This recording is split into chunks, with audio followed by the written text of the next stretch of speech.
Hi, my name is Brianna, and this is for math discussions. The problem that we'll be solving is a 3b, and here's the problem.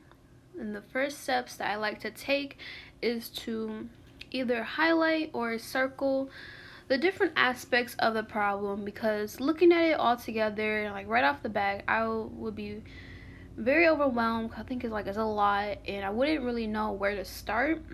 So doing this really helps me see the different parts of the problem first. And with that being said, I like to focus first on the blue part, and I can see, oh, it's division, and division also means subtraction.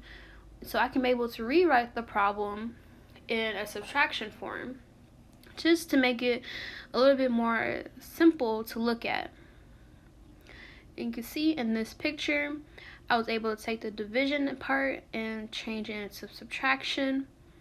But also looking at this, the natural log is basically being multiplied to every aspect that we already circled or highlighted in the first step. So I'm going to add the natural log to both aspects of the subtraction problem.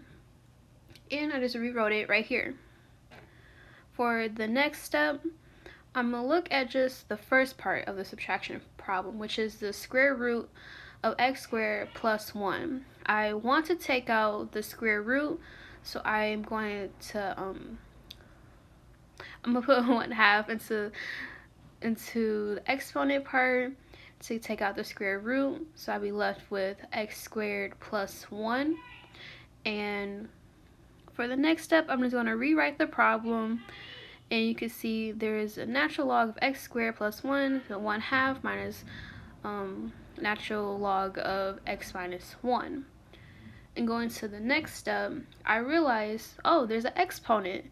And when we have logarithms, the exponent can be transferred over into front of the logarithm problem. So I'm just going to move the 1/2 over and rewrite the problem. So I have 1/2 the natural log of x squared plus 1. You can see this is all being written over again into this problem form.